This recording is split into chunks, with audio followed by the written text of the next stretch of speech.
Chers frères, chères sœurs, bienvenue dans notre monde de la spiritualité. Bienvenue sur l'étude numéro 2 sur l'Apocalypse, tout en espérant que vous allez en tirer de bonnes et de grandes bénédictions provenant directement du cœur du Seigneur. Le retour de Jésus-Christ. Je vous dirais que sur le retour de Jésus-Christ, dont je vous reparlerai un petit peu plus loin, je vous propose d'écouter mon message sur les signes avant-coureurs de son retour au numéro 42 sur Denis Doyon YouTube, le numéro 42, ou aller tout simplement sur notre site internet chrétien www.osouviens-toi.org. Je vous souligne au départ que le retour de Christ n'est pas le thème central de l'Apocalypse, mais qu'à son retour, ce sera sa victoire finale et définitive sur le mal. Oui, et je vous le répète, que le livre de l'Apocalypse, il est parallèle un peu comme la première épître de l'apôtre Pierre, c'est-à-dire un livre d'encouragement pour les chrétiens. L'Apocalypse est un livre d'espoir de tous les croyants. Et en contrepartie, bien, il jette la consternation dans les rangs des ennemis de l'Église. Christ vient avec les nuées, c'est-à-dire environné de sa gloire. Il est écrit, « Voici sur les nuées des cieux arriva quelqu'un semblable à un fils de l'homme » en Daniel 7, 13 et Ézéchiel 1, 4 à 28 et Apocalypse 14, 14. Il revient en apportant aussi angoisse et aussi colère et jugement. Il est écrit, la justice et l'équité sont le vase de son trône, le feu marche devant le Seigneur. Psaume 97, 2 et Sophonie 1, 5. Et remarquez que toujours Jean fait référence à l'Ancien Testament. Et l'Apocalypse est un livre dont il tire son origine de l'Ancien Testament, mais en allant beaucoup plus loin, directement de Dieu, qui l'a donné à Christ et que Christ l'a donné à Jean. Il n'est nullement question d'un retour secret ou invisible, comme l'avait proclamé une secte très connue des faux témoins de Jéhovah, parce que la Bible n'enseigne cela nulle part. Bien au contraire, tout œil le verra, et même ceux qui l'ont percé, en Zacharie 12, 10. Les Juifs qui ont rejeté le Christ de Dieu, ou l'agneau de Dieu, s'apercevront que Jésus de Nazareth était bel et bien le Messie. Le texte nous dit « Je suis l'alpha et l'oméga », ce qui veut dire « Je suis » depuis le commencement, et je le serai jusqu'à la fin. Dans le buisson ardent, à Moïse, il a dit « Je suis celui qui suis ». Il affirme lui-même sa parfaite égalité avec le Père, car Jésus ajoute « Moi et le Père, nous sommes un » en Jean 10, 30. Et à propos, dites-moi, d'après vous, est-ce que c'est cette même voix qui ravit Jean en esprit qu'il a entendue? Croyez-vous que Jean a reconnu la voix de Jésus? Et n'oubliez pas que Jean a vécu avec Jésus pendant 3 ans. Est-ce qu'on va oublier la voix d'une personne qu'on a aimée, admirée pendant 3 ans? 3 ans d'amour, 3 ans de miracles, 3 ans d'enseignement pour réussir à réunir 2 ou 3 femmes qui tremblent et qui pleurent au pied de sa croix. Est-ce que vous oubliez une voix comme ça? Est-ce que vous me suivez un peu jusqu'ici? Je suis toujours au chapitre 1. Au verset 8, Jésus parlait, et au verset 9, nous voyons Jean qui reprend la parole. Et c'est avec beaucoup d'amour qu'il s'adresse à ses frères chrétiens. Jean veut gagner leur confiance et leur faire sentir qu'il est avec eux dans les tribulations comme dans les épreuves, dans les bons comme dans les mauvais jours. Jean se considère comme eux sur un pied d'égalité. Il leur dit, et je le cite, « Moi, Jean, votre frère. » Remarquez qu'il ne dit pas l'apôtre. Il ne dit pas l'ancien. Il ne dit pas le disciple, mais il dit votre frère, qui est part avec vous aux tribulations et au royaume à cause de la parole. Je suis ici prisonnier sur l'île de Patmos, et je dirais qu'en quelque part, il y a peut-être un peu de similitude entre l'île de Patmos et Éphèse, comme les prisons d'Alcatraz et San Francisco. Il y avait, pour ainsi dire, une mer qui les séparait. En quelque part, on ne reconnaissait pas aussi Ananias, qui agit de même avec les mêmes mots pour son pire ennemi. Ananias qui dit à Paul, « Paul, mon frère », et pourtant Paul était le pire ennemi de l'Église. Et c'est le jour du Seigneur, c'est-à-dire le dimanche, le premier jour de la semaine, et soudain la terre lui paraît de se dérober sous ses pieds. L'horizon s'estompe et son âme semble se libérer des limites du temps et de l'espace. Jean perd contact avec le monde physique qui l'environne et il est en esprit. Et je m'explique. Il voit des choses non plus avec ses yeux. Il entend non avec ses oreilles. Il est en contact spirituel direct avec son Sauveur. Il est seul avec Dieu. Dans une vision, je vis le Seigneur assis sur un trône très élevé. Ésaïe 6.1 et Ézéchiel 1.4. Je dirais qu'en quelque part que lorsque Jésus priait seul, que ce soit à Gethsémani ou ailleurs, il était habitué à ces contacts spirituels directs. Ne croyez-vous pas? Tous les sens de Jean sont en éveil et chaque parcelle de son âme est largement ouverte à cette communication intime et personnelle offerte par Dieu. Alors Jean entend derrière lui une voix forte, comme le son d'une trompette. Et notez que durant la période de l'Ancien Testament, chaque fois que Dieu voulait dire quelque chose à son peuple, il le rassemblait au son de la trompette. Il est écrit le troisième jour au matin, il y eut des tonnerres, des éclairs, le son de la trompette retentit fortement et tout le peuple fut saisi d'épouvante. Exode 19, 16, Josué 6, 5 et Ésaïe 58, 1. Mais dans mon texte, c'est comme le son d'une trompette. Et cette voix, c'est celle de Jésus-Christ qui dit « Ce que tu vois, écris-le. Écris-le dans un livre et envoie-le aux 7 églises. » Apocalypse 1, 10 à 11. Jean mettait par écrit ce qu'il voyait au cours même de ses visions et parfois après les visions. Au verset 12 à 16, Jean reçoit la vision du Fils de l'homme. Je remarque que le Fils de l'homme nous apparaît revêtu de puissance, de majesté, inspirant la crainte et la terreur. Mais regardez, voyez sa robe royale, sa ceinture d'or, ses cheveux blancs d'une blancheur immaculée. Ses yeux sont semblables à une flamme de feu qui pénètre toutes les pensées du cœur et dont son regard pénètre dans les raccoins les plus cachés des cœurs. Voyez ses pieds brûlants qui sont prêts à piétiner les méchants. Sa voix puissante qui résonne comme le bruit de grandes vagues venant frapper les côtes rocheuses de Patmos. Une épée aiguë à 2 tranchants sort de sa bouche. Une personne semblable au soleil qui brille dans toute sa force sur l'heure du midi, trop éblouissant pour les yeux humains. Et cette vision est un symbole de Christ, le Saint venant purifier son Église, et aussi pour punir ceux qui persécutent l'Église, c'est-à-dire ses élus. Et lorsque Jean eut cette vision, il a tombé comme mort à ses pieds.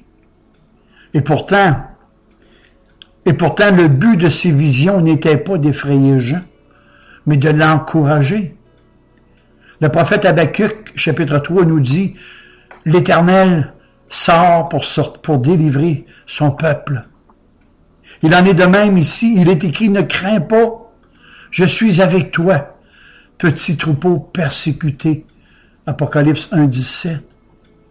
le Fils de l'homme pose avec tendresse sa main droite sur Jean pour lui exprimer tout son amour. Et pour ses enfants, le désir du Seigneur n'est pas que nous ayons peur de lui. Sa main percée n'est pas un poing menaçant. C'est une main qui aime à bénir et qui aime à guérir aussi. Guérir les cœurs, les âmes. Et notez que Christ avait été mis à mort, mais il est ressuscité, et ici c'est un encouragement, car Jésus détient les clés de la mort, c'est-à-dire qu'il a autorité et tout pouvoir sur elle. D'ailleurs, n'est-il pas allé lui-même dans le séjour des morts? Il est écrit, « Car tu n'abandonneras pas mon âme dans le séjour des morts. » Acte 2, 27. Notez que si le prince de la vie a passé par la mort, c'est par amour. Et n'est-il pas écrit que l'amour ne périra jamais? 1 Corinthiens 13, 8. Je vous apporte ici, chers frères, chers petites sœurs en Christ, une note importante. Il est évident que le mot Hadès ou séjour des morts ne peut signifier ni la tombe, ni l'enfer, mais un état d'être, l'existence hors du corps. C'est un état de mort qui est le résultat de la cessation de la vie corporelle. Ainsi, l'Hadès fait toujours suite à la mort terrestre. Il est écrit, celui qui montait ce cheval se nommait la mort et le séjour des morts l'accompagnait. Apocalypse 6:8. Ainsi, l'Hadès fait toujours suite à la mort terrestre. Mais l'Hadès n'a pu retenir le Fils de l'homme. Il en est sorti glorieux et par le pouvoir de sa résurrection, il peut ainsi délivrer les croyants de leur panique face à la camarde, c'est-à-dire la mort personnifiée. Il est écrit, la mort et le royaume des morts avaient rendu ceux qu'ils détenaient, et tous ceux qui furent jugés, chacun conformément à leurs actions. Et là-dessus, je vous propose le sermon numéro 24, l'au-delà, Denis Doyon YouTube, le numéro 24, l'au-delà. Le Fils de l'homme ne montre-t-il pas à tout croyant qu'il possède les clés de la mort lorsqu'il accueille leur âme dans son royaume? Il a dit, je connais mes brebis. Elles entendent ma voix et elles me suivent. Je leur donne la vie éternelle et personne ne les ravira de ma main. Jean 10, 27. Notez aussi que c'est bien lui qui nous a aimés le premier. C'est lui qui aura toujours le dernier mot aussi. 1 Jean 4, 19. Christ demande à Jean d'écrire toutes les choses qu'il a vues et que ces choses se produiront de manière cycliquement dans toute l'Église jusqu'à la fin des temps, lors de son retour final pour le jugement dernier. Passons aux 7 chandeliers. Je vais faire un simple survol sur ces églises et chandeliers qui ont reçu les lettres de Jean. Mais il faut se mettre dans le contexte de l'époque afin de mieux comprendre. L'Apocalypse est une merveilleuse et divine œuvre d'art. C'est l'apothéose de la Bible, le chef-d'œuvre de la Bible, le dernier livre de la Bible, qui fait toujours référence à l'Ancien Testament. Et on ne peut pas enlever le Nouveau Testament sans l'Ancien et inversement.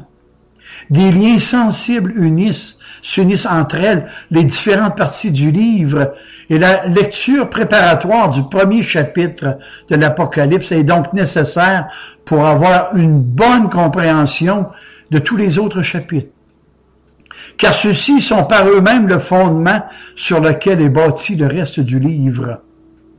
D'ailleurs, à peu de choses près, les lettres aux 7 églises sont toutes construites selon un même plan qui apparaît d'une manière particulière dans les lettres à Éphèse, Smyrne, Pergame, Thyatire, Sardes, Philadelphie et Laodicée. Et pour ma part, je crois que Jean connaissait très bien les villes que je viens de vous énumérer. D'ailleurs, remarquez dans ses lettres qu'à chacune de ces églises, Jean fait toujours mention dans ses textes de plusieurs caractéristiques de la ville en question. Nous allons commencer par la ville d'Éphèse. Éphèse était une ville riche et prospère. C'était une magnifique ville réputée pour son temple à Diane. Le temple de Diane servait de banque, d'où l'on déposait des trésors, peut-être un peu comparable à Rome ou d'autres grandes cités religieuses dans ce beau monde. Le temple fournissait du travail à beaucoup de personnes, en particulier aux orfèvres, aux sculpteurs, les artistes, les prêtres et j'en passe. C'était une industrie très lucrative pour la ville. On y fabriquait des miniatures du temple de Diane en argent. Paul est passé par cette ville vers l'an 52 en allant à Corinthe, lors de son second voyage missionnaire. Il y a laissé Priscille et Aquilas. Apollos y enseignait avec beaucoup de zèle. Et Paul a séjourné 3 ans à Éphèse et son travail y a été abondamment béni. Il y a eu de grandes répercussions, non seulement dans la ville, mais dans toute la région de cette ville. Jean a été exilé sur l'île de Patmos, située sur la mer Méditerranée, non loin d'Éphèse, sous le règne de Domitien. La tradition rapporte que dans sa vieillesse, Jean, avec sa canne, et non pas une marchette comme de nos jours, était devenu trop faible pour marcher et on le portait pour aller rencontrer ses frères et ses sœurs de l'Église maison d'Éphèse. Et il exhortait les membres en leur disant, et vous allez retrouver ça souvent dans ses épîtres, petits-enfants, aimez-vous les uns les autres. L'Église d'Éphèse avait plus de 40 années d'existence. Et au moment d'où Christ avait dicté les lettres de l'Apocalypse à Jean, une nouvelle génération y avait pris la relève. Et les enfants n'avaient plus l'enthousiasme, cette nouvelle génération, elles n'avaient plus la spontanéité et l'ardeur que leurs parents avaient manifestée à l'égard de la parole de l'Évangile. Leur premier attachement à Christ avait disparu. Et c'est exactement ce qui s'est passé en Israël après la mort de Josué et des anciens. Il est écrit, le peuple servit l'Éternel pendant toute la vie de Josué et des anciens. Mais les enfants d'Israël firent alors ce qui déplaît à l'Éternel, et malheureusement, ils servirent les dieux Baal. Juge 2, 7-12. La lettre exhorte vivement l'Église à réfléchir à sa chute et à changer de mentalité de manière à pouvoir de nouveau pratiquer ses premières œuvres. Mais la menace de Dieu. Auditeurs, auditrices, je vais vous dire quelque chose. Dieu est fidèle en ses promesses. Mais il ne faudra pas oublier aussi que Dieu est fidèle en ses menaces. Il dit, sinon je viendrai à toi et j'ôterai ton chandelier de sa place. Apocalypse 2,5. Et cette menace a été mise à exécution. Il n'y a plus d'église de nos jours à Éphèse. La ville elle-même n'est plus que des ruines touristiques. L'Église avait abandonné le zèle de son premier amour.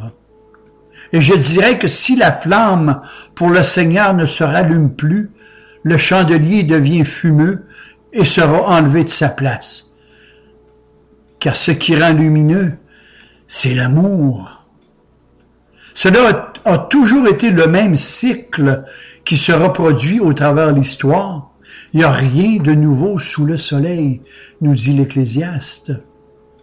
Par exemple, un chrétien peut de même participer au culte et aux réunions de son Église avec une très grande fidélité et en même temps avoir perdu son premier amour pour le Seigneur.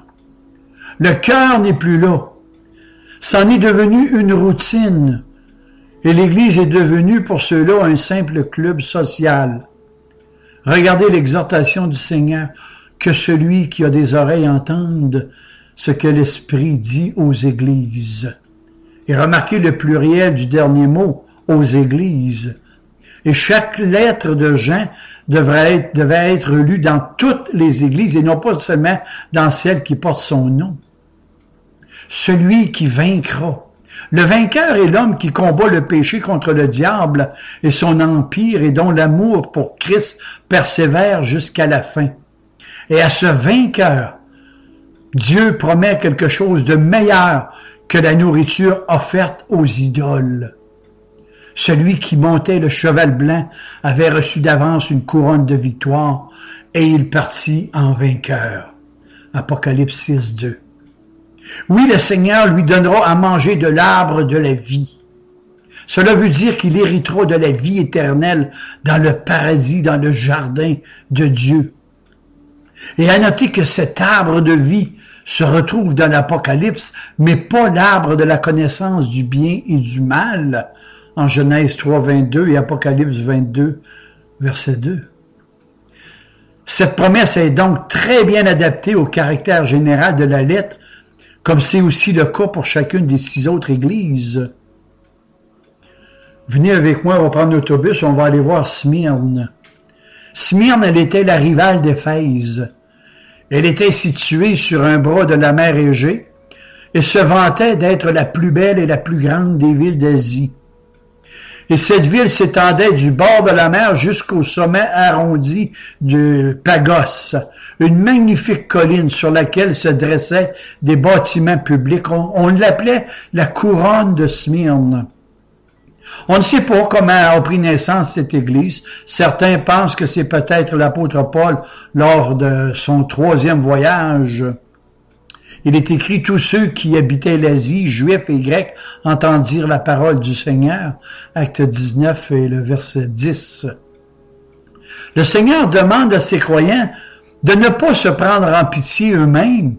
Oh, ils paraissent pauvres, mais en réalité, ils sont riches en biens spirituels et en grâce. Mais ce n'est pas Jésus qui a dit « Amassez-vous des trésors dans le ciel, là où la teigne et la rouille ne détruisent point » en Matthieu 6, 20. Oh, chers amis, quel réconfort pour ces croyants persécutés que de comprendre que le Seigneur sait toutes ces choses. Il est au courant. Les calomnies de la part de ceux qui se disent juifs et ne le sont pas de cœur sont une synagogue de Satan. Non contents de traîner le Messie dans la boue, ils attaquaient constamment les chrétiens devant les tribunaux romains, étant toujours pleins de haine à leur égard. Il est écrit « Mais les Juifs excitèrent les gens de la ville et provoquèrent une persécution contre Paul et Barnabas. » Acte 13, 50. Vous savez, le vent de la persécution ne peut éteindre la flamme de l'amour. Au contraire, elle ne fait que l'attiser. Cantique des Cantiques 8, 6. Dans les faits, ces Juifs constituaient la synagogue de Satan, l'accusateur en chef des frères et sœurs en Christ. Maintenant, le salut est arrivé, la puissance et le règne de notre Dieu, l'autorité de son Christ, car il a été précipité sur la terre et ses anges avec lui, l'accusateur de nos frères, celui qui les accusait devant Dieu, notre Dieu, jour et nuit, Apocalypse 12, 10. Mais comment peut-on alors prétendre que de nos jours, les Juifs sont encore d'une manière toute particulière le peuple de Dieu? Il est difficile de le comprendre car Dieu lui-même appelle ceux qui rejettent le Sauveur et persécutent les croyants des synagogues de Satan, des enfants du diable, des races de la vipère. Ces hommes ont été rejetés par Dieu. Le peuple de Dieu, ce sont ceux que Dieu a élus avant même la fondation du monde. Et là-dessus, je vous recommande, chers amis, le sermon numéro 3, l'élection de Dieu, sur notre site internet ausouviens-toi.org, www.ausouviens-toi.org ou sur Denis Doyon YouTube, l'élection de Dieu, le numéro 3. Et vous m'en reviendrez là-dessus. Derrière les persécuteurs romains, on découvre les Juifs qui, remplis de jalousie et de haine à l'égard des croyants, les accusent devant les tribunaux romains. Mais ces Juifs sont finalement les instruments du diable. Et notez ceci, que Satan suscite la tribulation pour tenter les croyants et Dieu utilise cette affliction pour les mettre à l'épreuve. Je pense que ça vaut la peine de répéter ça. Satan suscite la tribulation pour tenter les croyants et Dieu utilise cette affliction pour les mettre à l'épreuve. Dans le mal, Dieu trouve quelque chose de bien pour ses enfants. Et notez aussi que le mot tentation et épreuve sont les mêmes mots dans le grec original, afin que vous soyez éprouvés. Apocalypse 2:10, afin que vous soyez éprouvés. Le jugement commence toujours par la maison de Dieu, par le peuple de Dieu. Le Seigneur dit « Sois fidèle jusqu'à la mort » ne signifie pas seulement « Sois fidèle jusqu'au jour de ta mort », mais avant tout « Sois fidèle même s'il t'en coûte ta vie ». Un croyant peut être mis à mort, c'est-à-dire passer par la première mort, mais la seconde mort ne l'atteindra jamais. Au retour de Christ, il ne sera pas jeté corps et âme dans les temps ardents de feu et de soufre. Tous les morts spirituels, il est écrit, tous les morts spirituels, la mort et le séjour des morts furent jetés dans les temps de feu. Smyrne a répondu à sa vocation de chandelier. Elle a été fidèle et a rendu témoignage devant les Juifs et les païens. Prenons le même autobus et allons à Pergame. Sur une haute colline, Pergame dominait une large vallée. Les Romains en avaient fait la capitale de la province d'Asie. On y adorait Esculape, le dieu de la guérison qui était symbolisé sous l'emblème d'un serpent, qui pour les chrétiens était le symbole même de Satan. Pergame était très riche en autels païens, duquel on retrouvait Zeus. À la révélation de Jean, Christ pouvait avoir tout cela à l'esprit lorsqu'il dit « Je sais que là est le trône de Satan ». Vous voyez l'image? Pergame était la capitale de la province et le centre du culte de l'empereur romain. C'est là que siégeait le gouvernement et des temples y étaient consacrés au culte de César.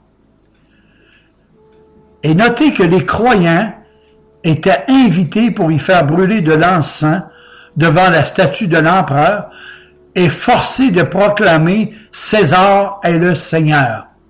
Et s'ils ne le faisaient pas, il y avait des conséquences, soit d'être jeté en prison, envoyé sur les galères ou même tué lors de spectacles. Dites-moi, mes chers amis, qu'auriez-vous fait devant une telle situation? Satan y avait son trône et il agissait librement. Te voilà tombé du ciel, fils de l'aurore. Lorsque l'Écriture parle de la chute, elle fait allusion à la chute de son régime, de son empire, et non de sa déchéance. Plusieurs membres de l'Église fréquentaient même les fêtes païennes malgré eux, et certains ont certainement participé aux immoralités qui les accompagnaient toujours. D'ailleurs, il n'y a rien de nouveau sous le soleil. Hein? Les Israélites, le peuple de Dieu, les Juifs, avaient agi de même au jour de Balaam, en Nombre 25:1, Nombre 31:16, et voyez aussi l'histoire de Samson, de David et de Salomon. Qu'est-ce qui a occasionné leur déchéance, si ce n'est pas les dieux étrangers et des femmes étrangères avec leurs dieux? Frères et sœurs en Christ, ne minimisons jamais la tentation du chrétien. De plus, chaque profession avait ses dieux attitrés, qui étaient adorés au cours de ces fêtes. Et celui qui ne participait pas risquait de perdre son travail et devenait, pour ainsi dire, un paria, un mendiant. Vous croyez peut-être que j'exagère, mais fouillez dans vos livres de l'Église romaine. Il y a des métiers qui ont leur patron. Hein? Et pour se déculpabiliser, certains chrétiens ont même poussé la minimisation du péché en ces termes. Mais comment pourrait-on faire échec à Satan si on n'a pas appris à le connaître parfaitement? Je vous en reparlerai plus loin. Ah, chers amis, regardez autour de vous. Vous allez sûrement voir des similitudes à ce que je vous enseigne. Regardez dans quel état vous étiez autrefois dans votre religion paganisée, aux croyances bizarres et sans fondement. Ma Bible me dit, vous étiez morts par vos offenses et vos péchés. Vous étiez morts. Éphésiens 2:1.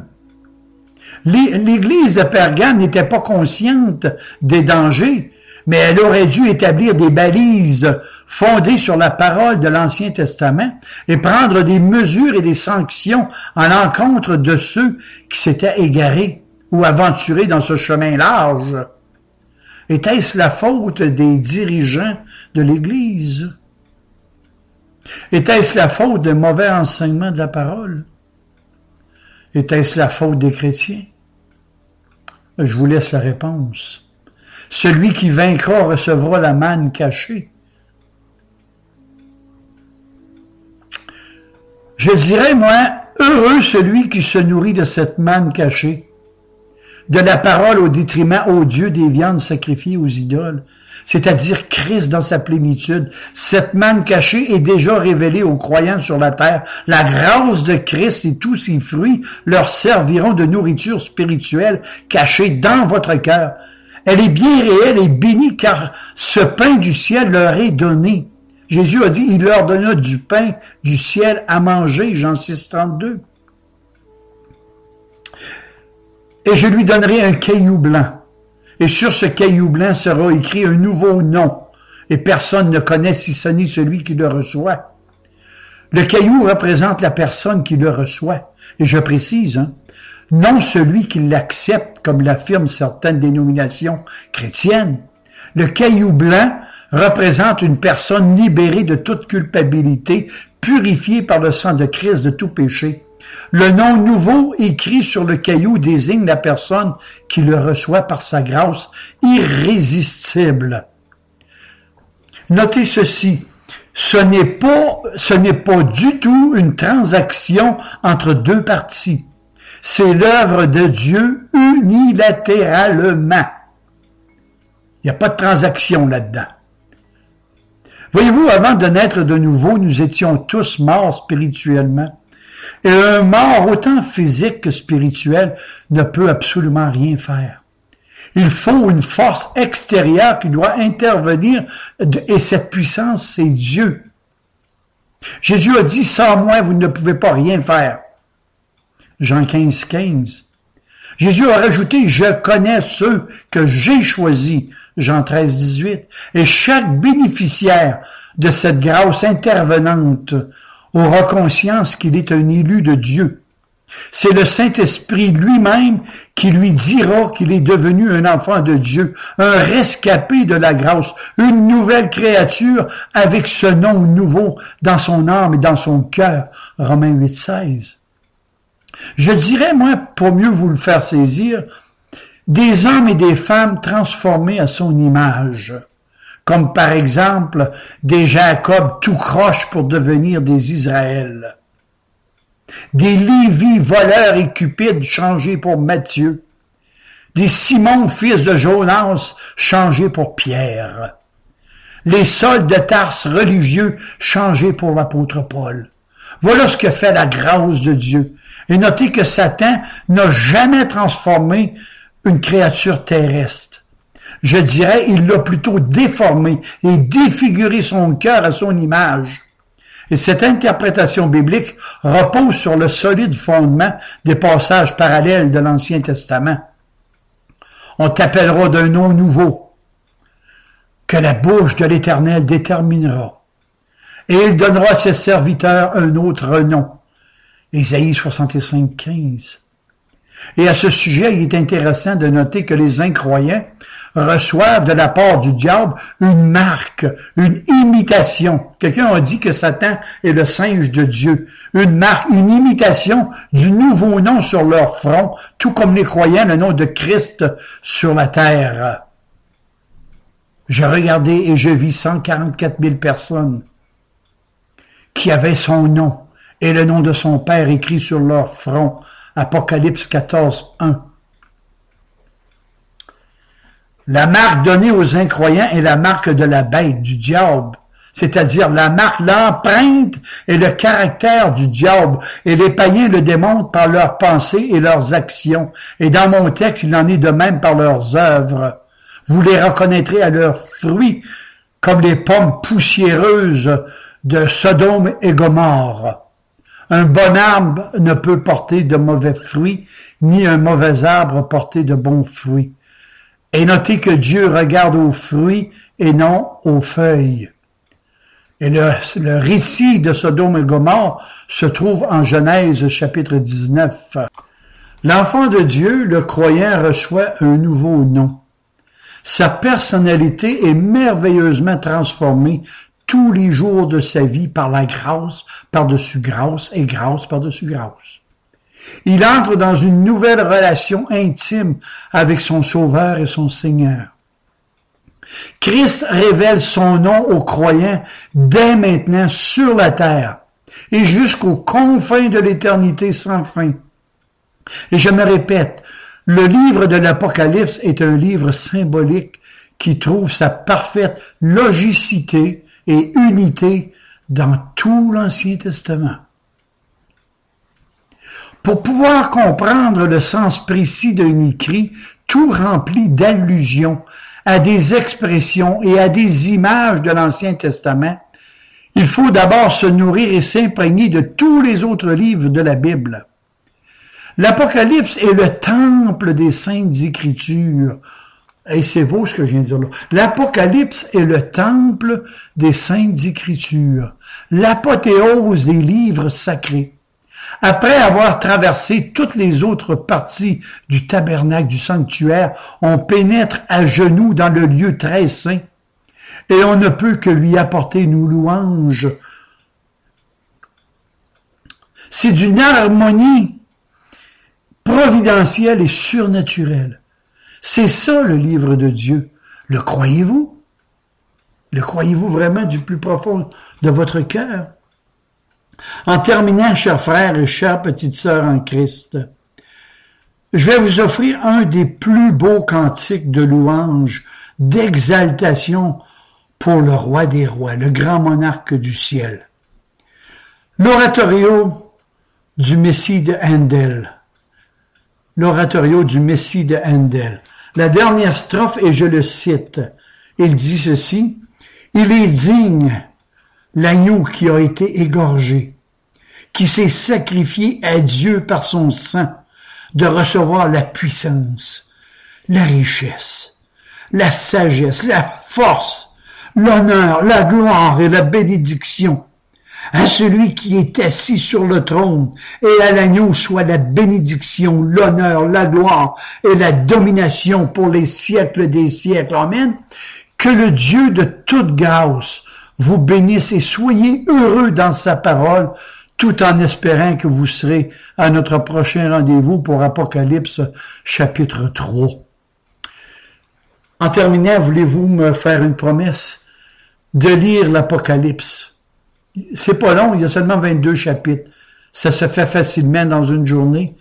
Et vous allez comprendre, plus vous allez lire l'Apocalypse, plus vous allez comprendre au fur et à mesure que je vais avancer. Apocalypse chapitre 3, à suivre. Que Dieu vous garde. Bye bye.